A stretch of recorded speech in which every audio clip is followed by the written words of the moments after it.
What's up, ladies and gentlemen? How you all doing? My name is Wingsaber, and today we're here with another Heroes of the Storm video. Now, I know I haven't done one of these videos in a long time, guys.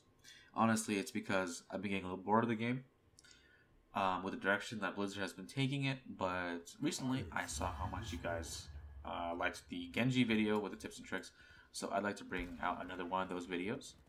This time being Zeratul, one of the very few heroes I'm proficient on. I really don't think I'm that good on a lot of heroes, guys. But I do think Zeratul is one of them. So the first thing I want to talk about Zeratul is his build. We're going to show him real quick. This is the only build you should ever go with one variation at 13. Greater Cleave, Rending Cleave, Wormhole, Void Prison. You can go any of these at 13. This really depends on the situation. If you need Spell Shield, you can get Spell Shield. If you need Stride of a Dune, you can get that. However, I prefer Medic Strikes about 80% of the time because it synergizes really well with R20. At 16, always Void Slash. Cleave hits more than one enemy hero. It deals 50% increased damage, and its cooldown is reduced by 3 seconds. Now, as you can see, the cooldown is already pretty low, 6 seconds. It gets even lower, so you end up spamming Q a lot for a lot of damage, chunking them with Rending Cleave, chunking them with the Void Slash. Shadow Mending is always the go at 20. You should never get anything else. I know some Zeratuls like to go the Might of the Nerazim and the Shadow Hunter.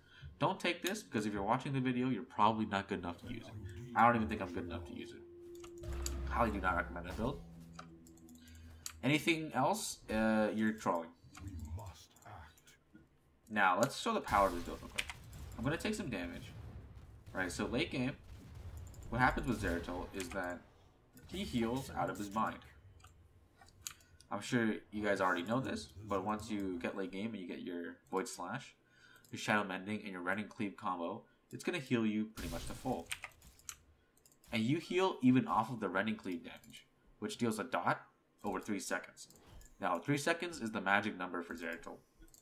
Remember this number incredibly, because not only does the Rending Cleave do damage over 3 seconds, but his Vorpal Blade timer on it when you auto is also 3 seconds. So 3 seconds is going to be the magic number with Zeratul. Also, his Wormhole can be 3 seconds. So if you guys want to keep track of, say, your Vorpal, you can look at, if you blinked and you autoed someone, you can keep track of it using your Wormhole or your Vorpal Blade. So say you did this, you can keep track of the cooldown looking at this. Because sometimes Vorpal Blade cooldown is really hard to see, right? If that doesn't make any sense, I'll do it again. So say you blink, you auto immediately. This is basically the cooldown of Vorpal. Right?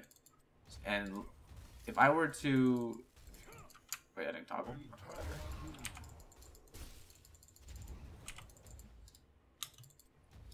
And now, if I were to not pay attention to this, I wouldn't be able to really know how long Vorpal Blade would take. So this you can kind of have a rough estimate, but like a little bit longer just because it's not an immediate hit after the blink. If it is an immediate hit, then you get a better timing. That's the first tip, guys. Remember, 3 seconds. Also, if you're just doing damage and you auto, then this is, you know, pretty much how long the Vorpal Blade will last. Once it's gone, then you can't have Vorpal Blade up again. Now, my next tip, that this I think is probably the biggest tip on Zeratul. You are a melee assassin, but not until 16 and 20 are you like an actual damage threat. Level 1 through 7, you never want to blink in aggressively unless you can 100% secure a kill with a very, very quick combo. Now, I'm going to show you guys the combo before level 7, before you get your Wormhole, and then I'll show you guys after. So the combo before 7 is you walk up to them, auto Q, blink backwards. That's one combo. The second combo is going to be, we're going to auto Q, walk back, Vorpal in, and then blink out. That's going to be the second combo we can do before Wormhole. Because before Wormhole, you can't just double blink like that. So once again, I'll show them again. First one being auto Q E. Right, and then the second one being auto Q walk backwards, blink in E. Now this is the longer extended trade. You can do this if you know their CC is down and they can't stop you. The other one is a lot safer just because you blink out instantly. once again. That's the safe combo, and the other one is the longer combo. Alright, now team fighting with Zeratul, you have to pay attention to this, especially because this was my biggest problem when I was climbing from GM, climbing to GM, I guess, is that you are a poke melee assassin. You cannot just jump in, one-shot someone, and get out. That's not going to happen until 16. That's not going to happen safely until 20. Because even though when you don't have 20, you still need healer attention. And a lot of healers have trouble, you know, trying to heal your butt, blinking in and out. So how you really want to play team fights is you want to poke. You just want to, like that, over and over. That's all you do in team fights. Sometimes you can get your W off. So to show you a faster combo with W, you can say this is, imagine this is 3 people. That's it. And then you wait until these cooldowns are back up to go back in.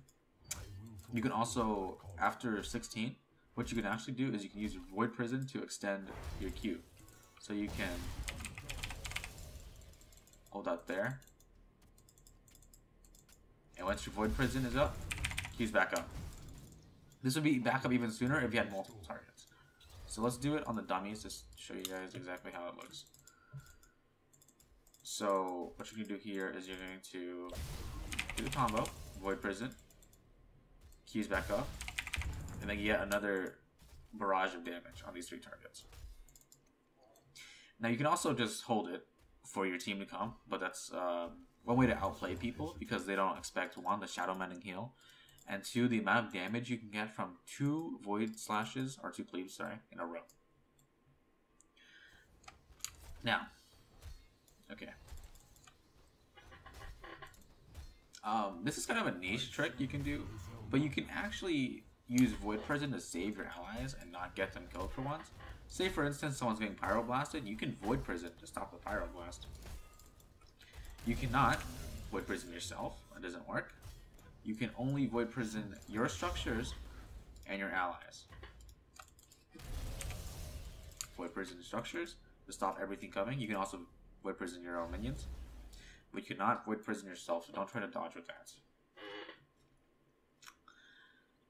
I'm going to show you guys a clip of Zeratul team fighting right now, just so you guys have a good idea of it. I'm going to be taking the Zeratul team fighting clip off of Kalla's YouTube channel.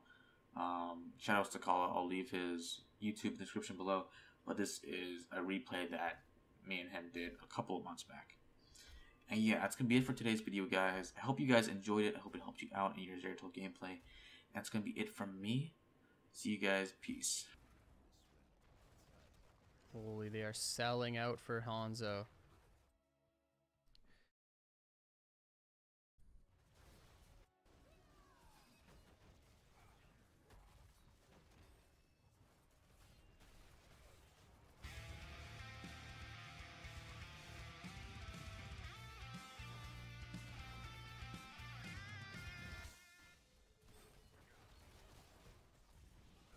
I'm glad you play this fight on the backside. This is exactly what you needed to do down here.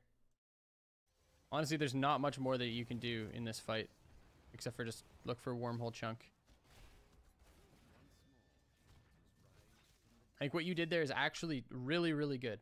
Even though you guys lose a hero in this, I'm so glad you don't just sit on this backline and commit the entire time. So much better. This is how you should be playing these fights.